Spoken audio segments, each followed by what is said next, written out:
Tonight on ABC News Live Prime, a federal judge throws out the cases against President Trump's adversaries, James Comey and Letitia James.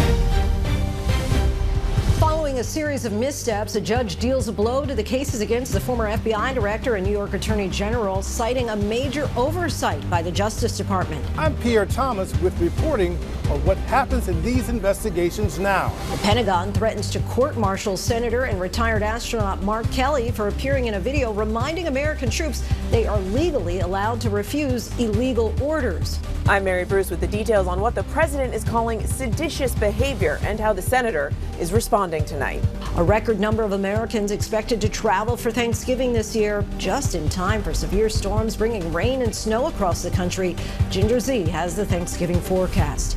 'Tis the season for holiday shopping. Nearly half of consumers have already completed their checklists. And for those of you waiting until this Friday for the best deals, did you know a whopping 10% of items will be more expensive on Black Friday than they are right now? We'll tell you how to find the best deals. And Mel Robbins, the trusted voice behind the best-selling book, The Let Them Theory, and one of the most popular podcasts in the world, is here. She talks to us about learning late in life about her ADHD and dyslexia, how she went from being a public defender in New York City to where she is today, and how all of us can put the Let Them Theory into practice this holiday season. From ABC News World Headquarters in New York, this is Prime with Linsey Davis.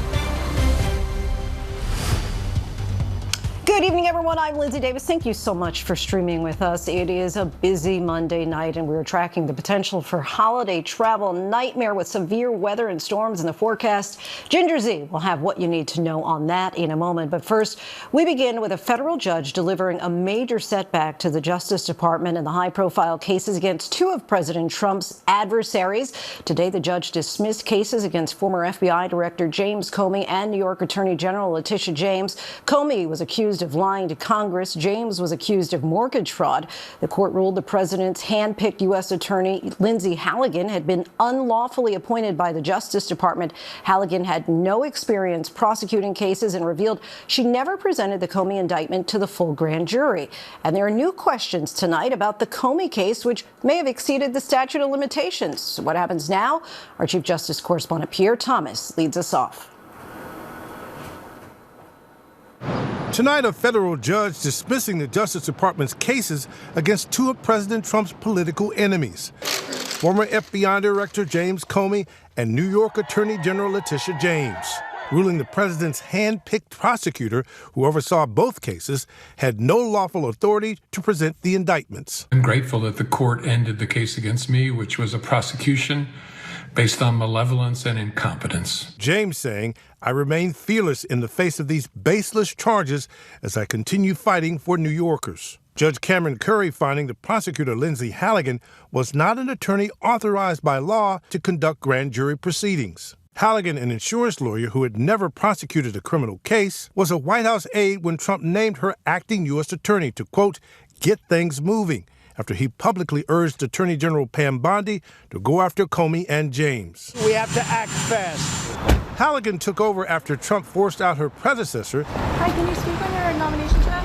who had determined there was not enough evidence to bring charges against either Comey or James. But today, the judge ruling Halligan's appointment was unlawful because she was replacing another interim U.S. attorney, saying any other decision would mean the government could send any private citizen off the street, attorney or not, into the grand jury room to secure an indictment, so as long as the attorney general gives her approval after the fact. That cannot be the law. We'll be taking all available legal action, including an immediate appeal. Comey says the stakes couldn't be higher. The message has to be sent that the President of the United States cannot use the Department of Justice to target his political enemies. You have to see that as fundamentally un-American and a threat to the rule of law that keeps all of us free. Our Chief Justice correspondent Pierre Thomas joins us now. Pierre, what comes next, if anything, in these cases? Well, DOJ vowing to appeal the cases, but tonight the judge suggesting that the Justice Department may not be able to pursue the same charges against Comey because the statute of limitations on those charges has run out and the indictment is now void, Lindsey. All right, Pierre Thomas for us. Thanks so much, Pierre. Joining us now is ABC News legal contributor and professor at Hofstra Law, James Sample. James, let's start with Comey first. Your reaction to this case being dismissed? My reaction, Lindsay, is that this is a lesson in amateur hour. It is a lesson that while loyalty is an important attribute, it is the only attribute in the Trump administration. It is the coin of the realm. And what we're learning here is that experience matters, that knowledge and expertise matters, and that this has been a blunder from the start. And it goes to not just Linsey Halligan. She's the fourth U.S. attorney in this position to be around the country to be deemed unlawfully appointed. Set aside the details of the Comey case, the James case. This is 4 U.S. attorneys. Those are extraordinarily important positions. And judges around the country are saying you have to follow the process. There are laws in this country, and you have to follow those laws when it comes to appointments and interim appointments. And what makes it an illegal appointment? So there is a provision in the congressional statute, 28 U.S. Section 546, that says that where the normal appointment process, which can be the president with Senate confirmation, it can be housed in Congress, or it can be in the courts of law. When the normal confirmation process has not occurred, there is a 120-day window where you can have an interim U.S. attorney. This is an inferior officer under the Appointments Clause of the Constitution. Eric Siebert, the prior U.S. attorney, the one who was forced out because he did not want to bring these charges, served for 120 days. If you could just stack 120 days on top of 120 days on top of 120 days, then a president could effectively circumvent Congress's role in the appointment process. That would eliminate separation of powers. It would eliminate checks and balances. And courts have said all the way back to 1789 that this is a valid limit. If you allow the president, any president, it doesn't have to be Donald Trump, it could be a Democrat, to go around Congress, then you've basically obliterated checks and balances. Letitia, James, you heard her there saying that these are baseless charges. On its face, does that appear to be fair? It's certainly fair for her to say that these are at best very thin charges. I mean, we're talking about a federal prosecution involving mortgage fraud where she never received rental income. Her niece lives at the home that is at issue. She, Letitia James herself, regularly visited, and the government is relying on the fact that she did not stay overnight when she visited.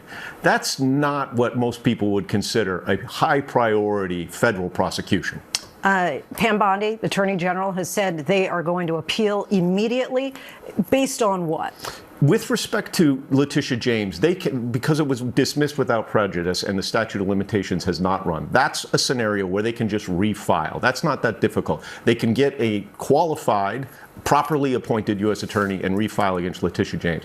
With Comey, the situation is more complex because the whole reason that this was rushed and that we had Linsey Halligan acting alone, which is really the reason that this is dismissal, not the other U.S. attorneys around the country who've been deemed unlawfully appointed, their indictments, the indictments they had obtained, were not dismissed. This is because Linsey Halligan was acting alone. So with Comey, there is going to be an argument. The Department of Justice will argue that there is a separate statute, 18 U.S.C. section 3822, which basically says that there is a 6-month period after a dismissal of indictment where the government can refile. That could rescue the government here. On the other hand, Comey and his attorneys will argue that that provision only applies if there was a valid indictment in the first place.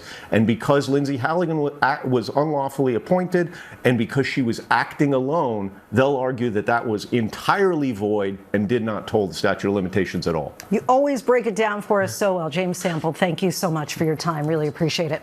Now to an extraordinary move. The Pentagon is threatening to court-martial Senator and retired astronaut Mark Kelly after he appeared in a video with other Democrats telling American troops that they are allowed to refuse illegal orders. Here's Mary Bruce. Tonight, the Pentagon announcing it's investigating, quote, serious allegations of misconduct against Arizona Senator Mark Kelly for recording a video with 5 other Democratic lawmakers urging military troops not to follow illegal orders. I was a captain in the United States Navy. Former CIA officer. Former Navy. Kelly, who flew 39 combat missions in Iraq before going on to become an astronaut, now threatened with a court-martial for saying this. Our laws are clear. You can refuse illegal orders.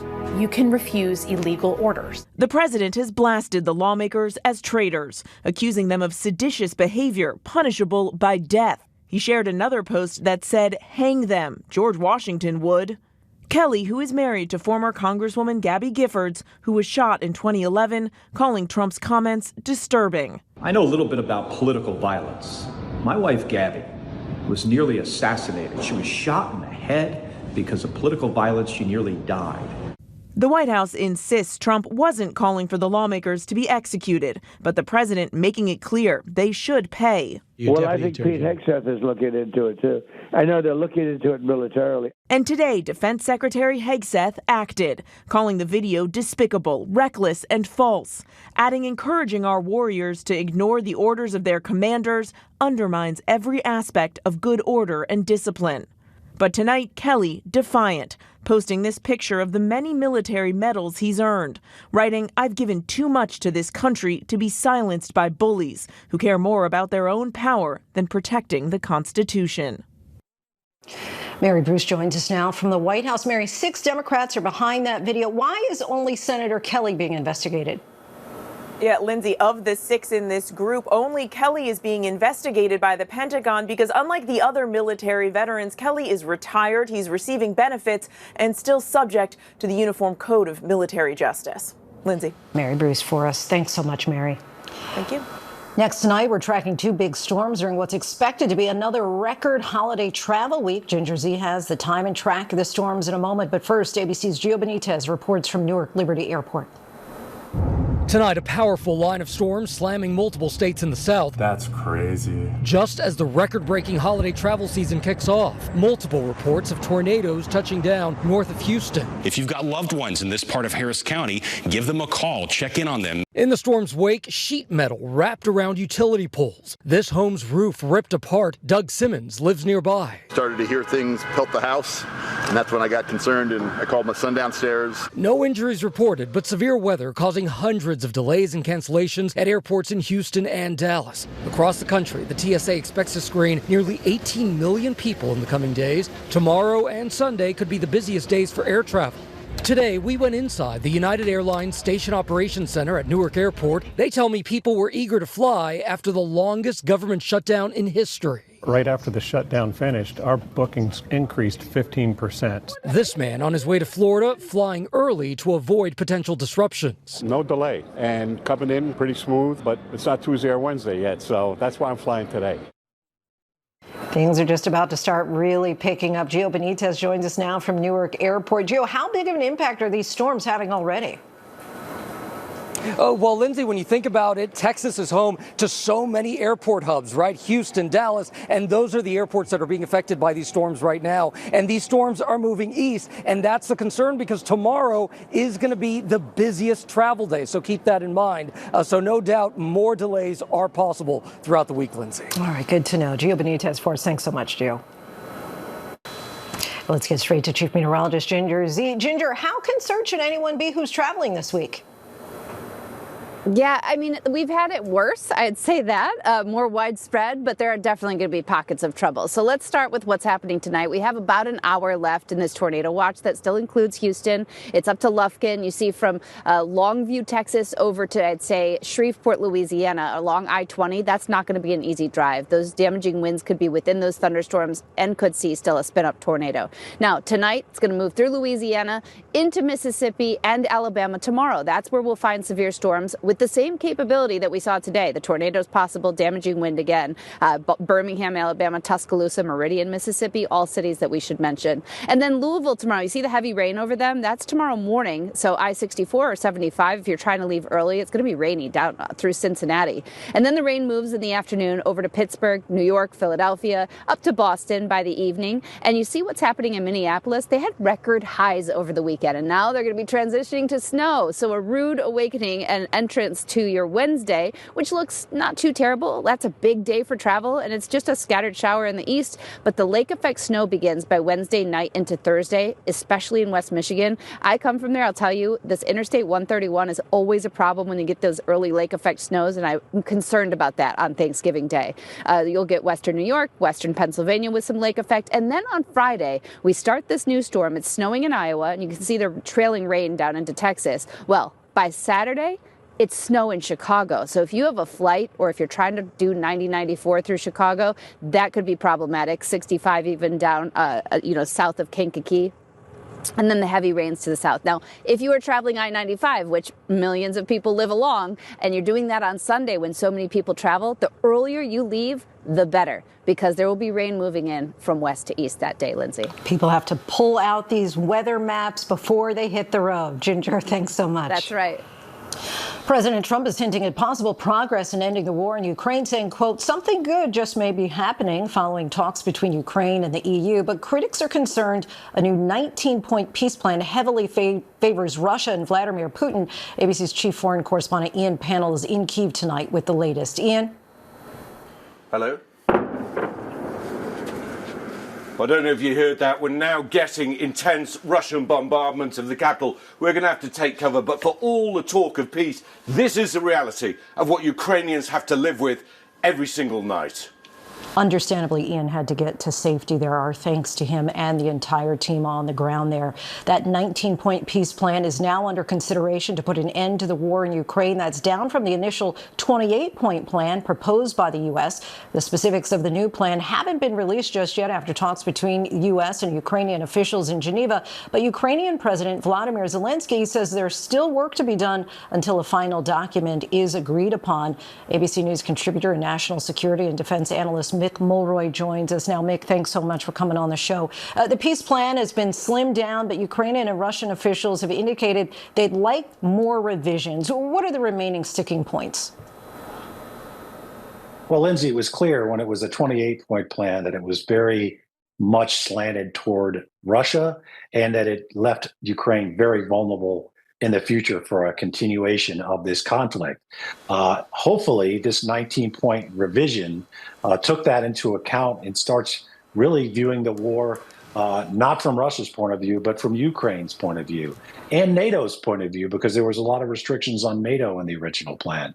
From the comments, although we haven't seen the new revised framework, we're getting closer together between the U.S., the Ukrainians, and our European allies on what they find acceptable. So hopefully that is the case, and Ukraine can accept this plan. But the big question then, of course, is Russia interested in even talking about this, even entering into negotiations? While these talks move forward, both Russia and Ukraine are launching new attacks. Any indication there could be a ceasefire before they agree to a deal?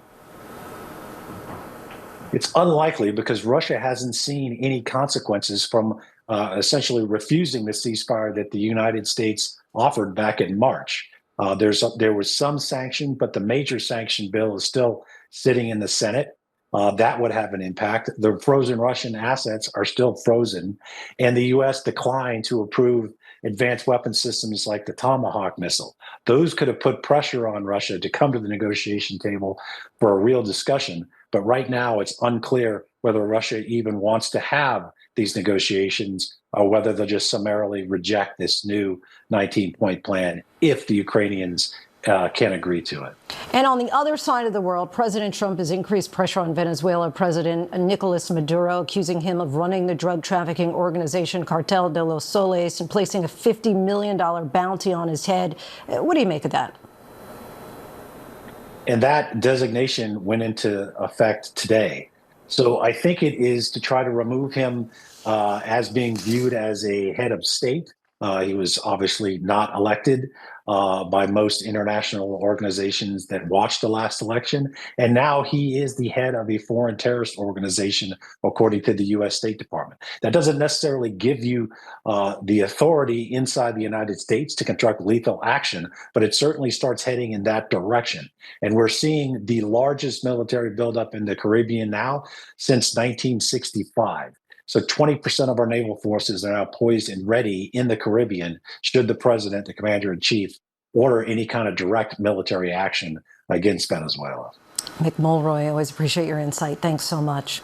Back here in the U.S., new details on an intense manhunt for the Slender Man attacker who brutally stabbed a classmate at the age of 12.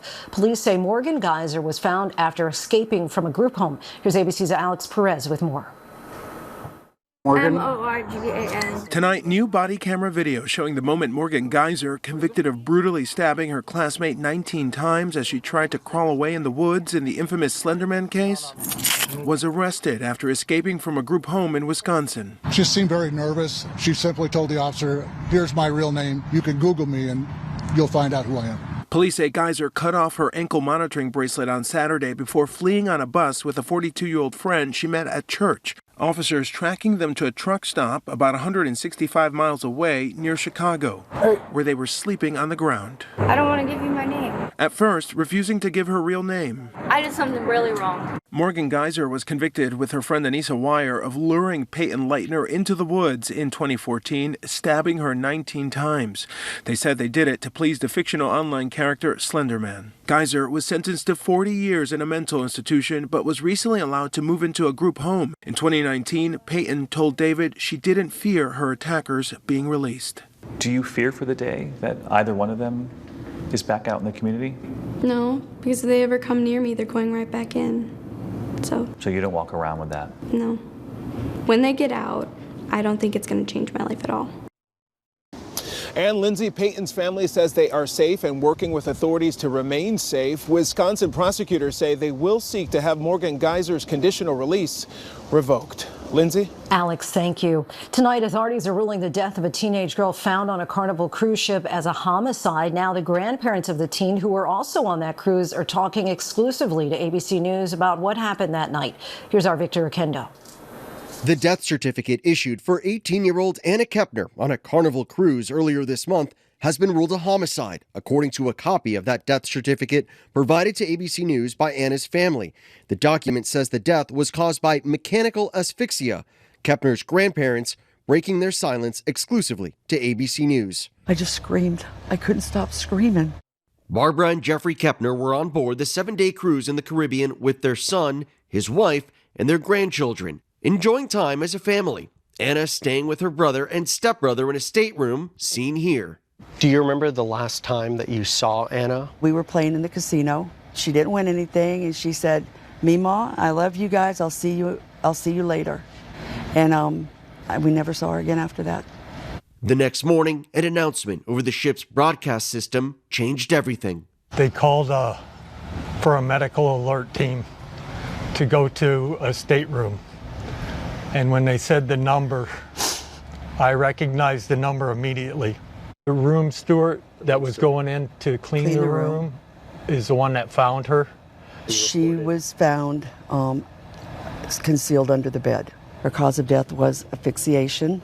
Kepner telling ABC News they were told their granddaughter's body showed no signs of sexual assault or drugs or alcohol in her system. In an unrelated custody dispute, Anna's stepmother calling Anna's stepbrother, who is a minor, a suspect in Anna's death. Do you think he had anything to do with Anna's death? I can't accuse him because I don't know what happened in that room, but the summation would be that he did something. And has he said anything to you about what happened? I heard him, in his own words, say he does not remember what happened. Anna's grandparents say she and her stepbrother were close. They were just like brother and sister. Anna's stepbrother has not been arrested or charged with the crime. Attorneys for both the stepbrother's parents did not respond to ABC's request for comment. The FBI and medical examiner's office also declined to comment. What does justice look like for your family? That will be for the courts to decide. Lindsay, the grandparents tell me Anna and her stepbrother got along well. Anna was a straight-A student. She wanted to join the Navy after high school. We are still waiting for the official autopsy and toxicology reports to be released. Lindsay? Victor, thank you. Suspended Portland Trailblazers coach Chauncey Billups has pleaded not guilty to federal charges connected to an alleged underground gambling scandal. Prosecutors say the NBA Hall of Famer was involved in an illegal multi-million-dollar scheme backed by the mafia. Billups is accused of luring unsuspecting athletes to rigged poker games equipped with X-ray tech and altered card shuffling machines. He's among more than 30 people charged in the rigging case. Billups has denied all allegations.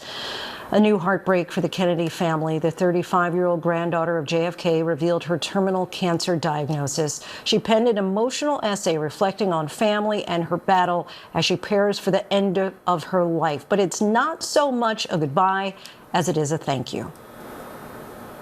Her words unfold slowly, like a letter written to time itself. I feel so cheated, she writes, and so sad that I don't get to keep living the wonderful life I had with this kind, funny, handsome genius I managed to find. Despite being from one of America's most storied political dynasties, Tatiana Schlossberg has never sought the spotlight.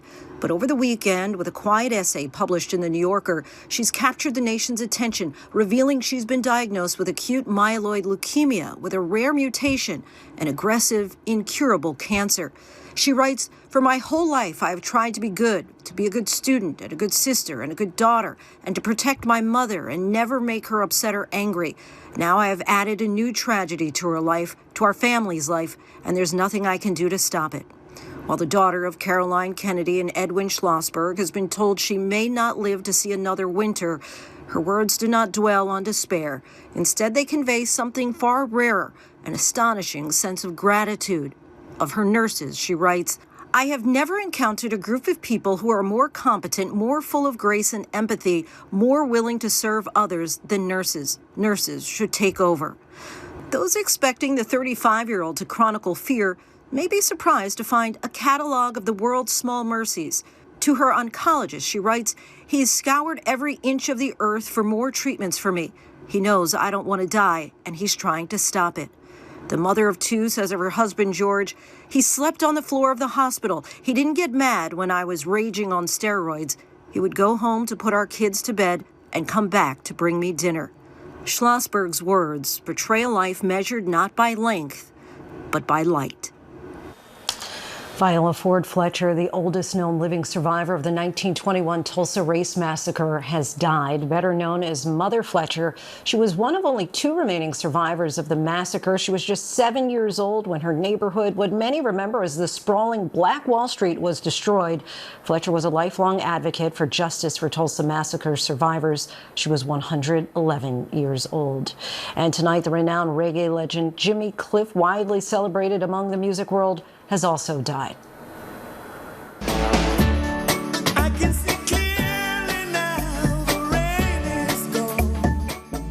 Cliff's family revealed the singer died following a battle with pneumonia. His sound propelled reggae to a global audience. Fans grew to know his many talents, from his role in the film The Harder They Come and his take on the song I Can See Clearly Now. Jimmy Cliff was 81. Still ahead, Black Friday is upon us, but is that the actual best day to shop? We go by the numbers and look at when you can get the best deal. And before Black Friday, of course, Thanksgiving, a big part of that day, Turkey Day, and football. This year, there's some big matchups. Herm Edwards is here with it all. And Let Them author Mel Robbins also joins us with a little inspiration on how to deal with challenging situations. Appropriate for all the family time coming up. Stay with us, much more ahead.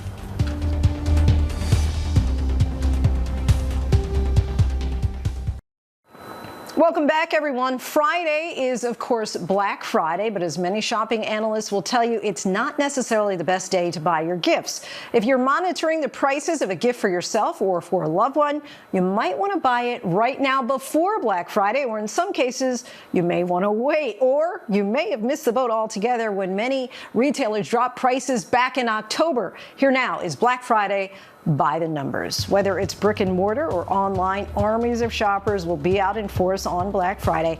Almost 82 million of you shopped in person on Black Friday last year, but even more of you, 87 million made purchases online, according to analysts at Wallet Hub. But the best deals are not necessarily found on Black Friday. It turns out 26% of the thousands of items tracked by Wallet Hub will likely have no change in price at all on Black Friday. And watch those prices carefully, because almost 10% of items will actually be more expensive on Black Friday than they currently are right now on Amazon. So what do kids want this holiday season? In a rough survey of 1,000 adults last month by Intuit Credit Karma, almost half said their kids want, you guessed it, electronics or technology. And another third said that their kids are asking for an entertainment experience, like a ticket to a concert or sporting event. But regardless of what you're in the market for, shoppers should be aware of what retailers are doing behind the scenes to try to get you to buy from them and at a price that allows them to turn a profit.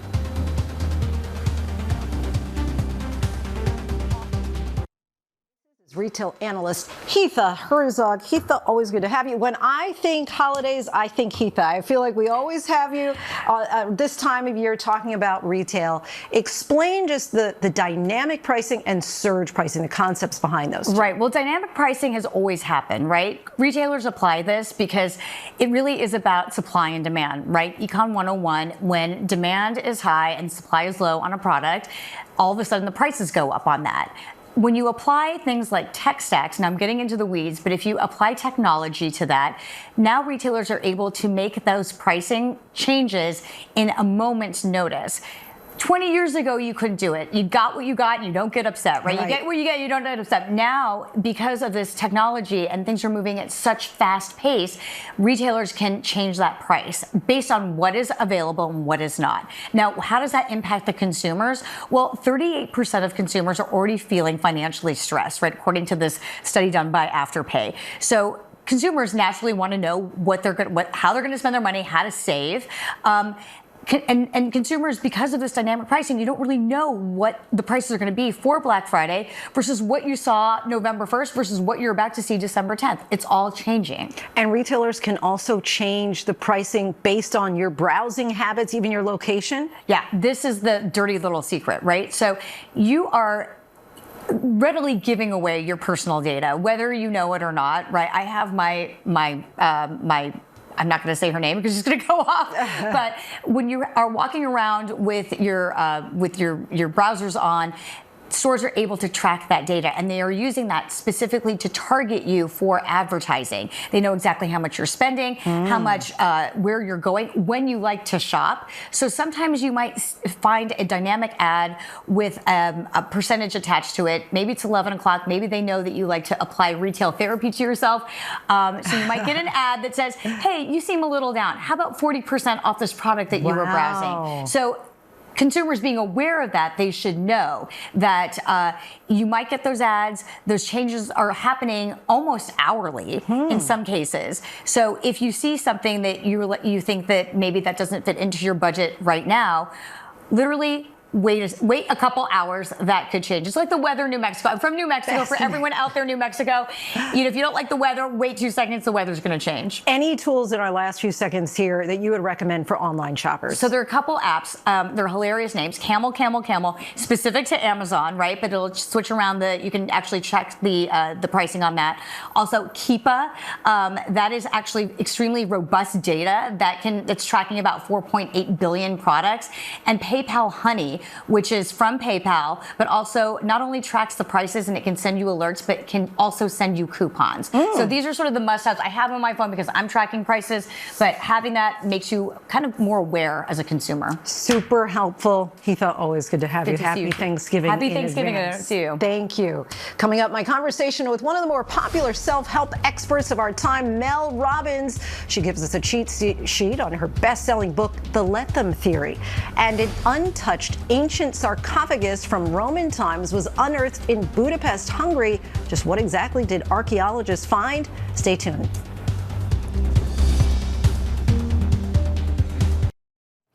Welcome back, everyone. Mel Robbins' sage advice has made her a trusted voice in behavioral change, mindset, and life improvement. Her latest book, The Let Them Theory, has sold more than 8 million copies, landing her at #1 on nearly every bestseller list.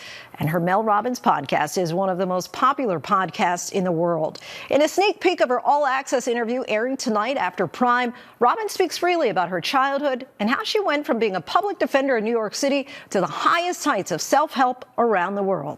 The book, when you talk about, I'm a people pleaser, I'm a fixer, I need to have control, I force people to match my own expectations. I thought, she knows me. But then you talked about how people can only meet you as well as they've ever met themselves, and how people typically don't do the work. Right? No. And so from your son Oakley going to the prom, you'd already had 2 older daughters who went to prom. Yes. But you learn about the let them theory from Oakley. Yes. Okay. Explain that. So first of all, I should just preface this by saying I wish I had known this earlier. Like, I made my life so much more stressful and frustrating than it needed to be because I thought the secret to happiness, Linsey, was change everyone around you, control everything. As long as everybody's matching your expectations, you're going to have the best life. It actually backfires. It's a dumb story, but this is what happened, and most people can relate to it because you are either the villain in the story, which is me, or you have to deal with somebody like me. We are at a high school dance, and I am your typical mom. I want everything to go just right. You know, I'm all worked up about it, the bow tie, and I've bought a corsage for his date, even though he told me she doesn't want a corsage. I am just absolutely determined, Linsey, to get the holiday photo with the family while he's in the... You can feel this, can't you? Yes. Everybody's had this moment. And I am micromanaging everything. I'm super irritating. I'm trying to organize the family. And my daughter, who is home, she had these long, fake almond-shaped nails. She grabs my bicep and she squeezes it hard. And I think it was the pinching of the bicep and her gritting her teeth and going, you're being annoying. Let him do what he wants. Let her not take the corsage. Let them do that. And she just kept going, let them, let them, let them. And it was like this earworm in a song. And you know that saying? When the student is ready, the teacher appears. Somehow in that moment, Stoicism, Buddhism, the Serenity Prayer, detachment theory came through my daughter's mouth and into my brain, and I was like, why do I care about this? Why not just let them? And so that was the first moment those 2 words personally had a profound impact on me. And here's what happened next. For the next week, every single time I was stressed out, I would just say, let them. Whether you're in traffic and somebody cuts you off, or, you know, you've got the close talker or the slow walker, or somebody, you know, is annoying, because people are super annoying. You're just going to say, let them. And you're going to notice that 99% of your stress is actually other people. And there's a different way to go about life. You can stop trying to judge, control, and change other people. You're never going to be able to. And you can learn to just let people be who they are. Let them have their opinions, their behavior, their expectations. And suddenly, your life gets so much easier because you're not allowing modern life, whether it's the headlines or AI that's coming or all these things that are out of your control. Sure. You're not allowing it to occupy too much space up here, and you're not allowing life to feel like death by 1,000 cuts. It's how you protect yourself. Give us a sense of how you got here. Little Mel growing up, I know obviously you wanted to be a lawyer at some point, right? Because you went through the paces of that, but then you become a legal analyst, a life coach, a radio host, a podcast, I've had like 29 career changes. Right. And so what did you want to be when you were growing up?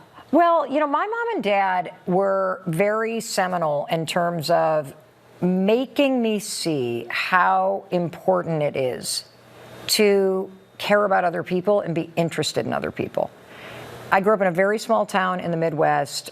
They took the time to talk to other people. They were engaged in the community, and it just made an impression on me. And the other thing that made a huge impression on me was being a public defender here in New York City. And when you're a new public defender, you tend to get your clients at arraignment. And part of arraignment, when somebody has been arrested and they've been assigned an attorney and you're going to be read your rights and assigned an attorney and there's going to be a bail hearing, is ties to the community. And so I think I just knew that I wanted to do something that would impact other people. And a lot of the career changes that I was making, jumping from one thing to another, I can look backwards and go, oh, I was collecting all the skills that I need in every one. At the time, it made no sense at all. But I was just searching. I think there are some people that are born into this world and you're like, I'm going to be a singer. I'm going to be a doctor. And I don't even know how to explain it. I just know that I wanted to help. I wanted to do something useful. I'm a deeply intellectually curious person, but I think that's born mostly out of trying to figure out how to climb out of the holes I have dug for myself. And I always joke, Linsey, that the things that I share, I don't consider myself an expert. I consider myself a really good friend who's gone through a lot and is on a walk with you. And as you're going through something, I'm like, hey, I went through that with my son. And, this is what I learned about that. Now here we are. We are so grateful to Mel Robbins for the conversation. You can watch the full all-access interview with her available to stream on Hulu and Disney+. Coming up, ESPN analyst Herm Edwards joins us to break down all the biggest NFL games from this week, including Shedeur Sanders, son of Deion Sanders, making his first start for the Browns and winning. Plus, we'll talk about the important games coming up Thursday and Friday. And the Big Zoo is expecting a tiny trunk, its first baby elephant in 25 years.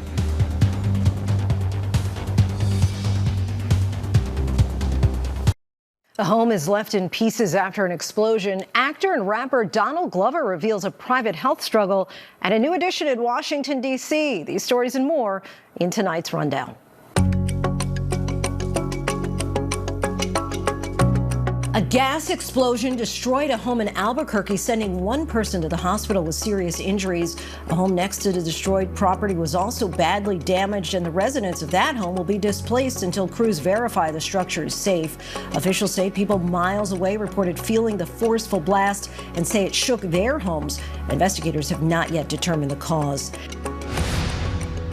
Donald Glover revealed he canceled shows last year due to a stroke. The rapper and actor, who goes by Childish Gambino on stage, said he had to have 2 surgeries on his heart as well. While explaining the missed tour dates to the crowd at a recent concert, Glover reflected on his journey, saying, "Everybody has 2 lives, and the second life starts when you realize you have one."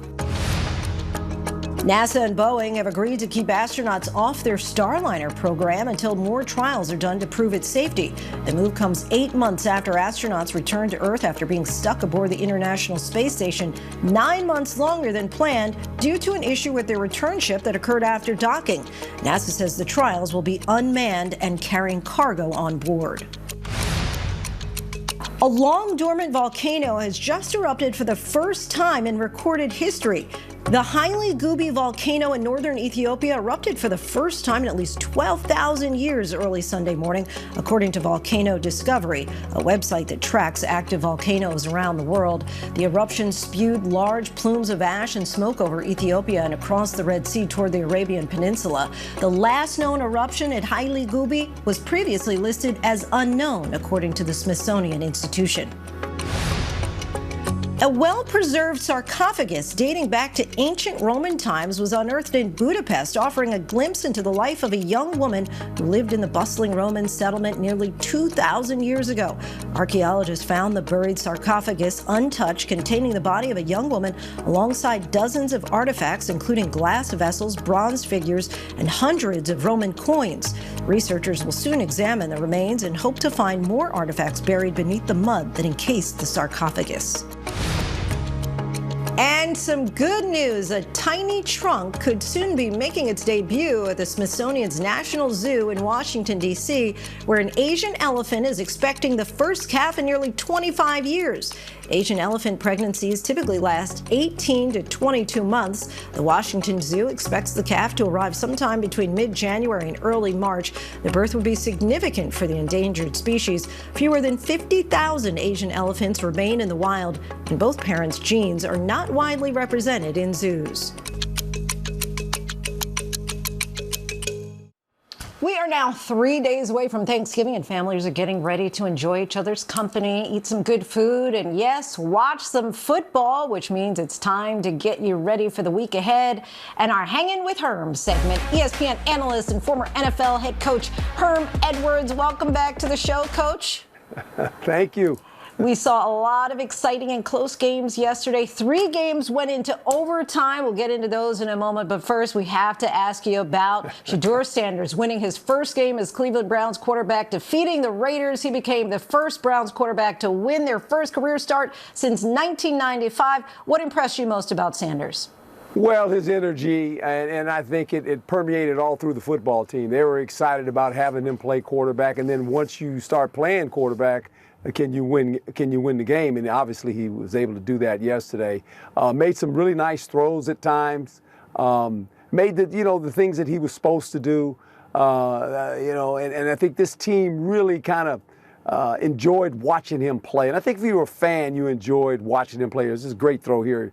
This one right here. And, they beat a Raider team that basically hadn't won a lot of games, but, they needed to win a football game. There's his daddy, Dion, and I know he's proud of his son. So it was a fun watch. And I'm pretty sure that this coming week he will start again. Primetime is proud, no doubt. Now, the Lions nearly went down to the Giants in overtime. Do you have faith that Detroit is still a top-tier NFC team? Well, they're still a good football team. They're a playoff team. They're not the team they were last year, but a lot of teams are not the team they were last year. The Eagles are not. Obviously, the Kansas City Chiefs are not, but the Lions still have a lot of firepower, especially this guy right here. The big run they broke off on the Giants, and the Giants played them tough. They really did. Jameis Winston brought a lot of energy to this Giant football team, but at the end, the Lions had enough gumption and really won this game at home. This was a tough game for the Lions to win, but it was a home game, and this is one they needed to win. When you look on your calendar and you say, we're playing the Giants, we're a better football team, the Giants gave them everything they could have.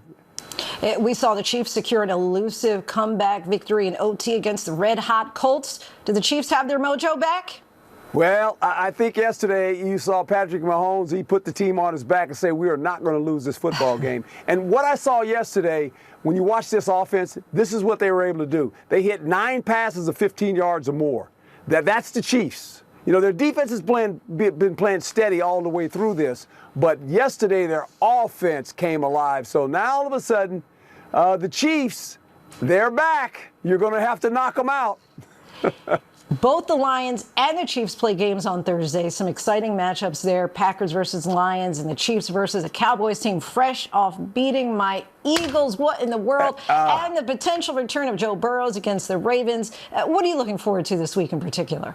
Well, obviously, I think when you think about Thanksgiving, a lot of friends and family, you get to watch football. That's the American pastime all of a sudden, Thanksgiving Day. We got, 3 games, I do believe. So enjoy your time with your families. I know I'm going to enjoy it with my daughters. We're going to be down in Texas. They go to the University of Austin, and we're going to spend Thanksgiving there. And then Friday, I'm actually going to go to the Texas A&M game. Oh, so I've got a lot of football on the agenda this week. And that's going to be fun during the battle of the bands and all of that. Lots of entertainment there on the field as well. So quickly before we let you go, Panthers-Niners tonight on Monday Night Football. What are you watching for? Christian McCaffrey. I mean, he's brought a spark to this football team. I mean, he is their leading receiver. He's their leading rusher. He's very difficult to defend. And look, the Panthers are playing well. Look, Young played really good. Played one of his better games. But I think this is going to be a tough one against San Francisco. San Francisco is a playoff team. They were sitting there with a lot of injuries, and all of a sudden they've won 7 games. They're fighting in this division, good division, with the Rams and the Seahawks in this division. But the 49ers, all of a sudden, they have this game tonight. This is a must-win for them, and I think they will win this game at home. Coach, always great to have you. Happy Thanksgiving to you in advance. Appreciate you. You have the same. Thank you. And that is our show for this hour. I'm Linsey Davis. Be sure to stay tuned to ABC News Live for more context and analysis of the day's top stories. Thanks so much for streaming with us.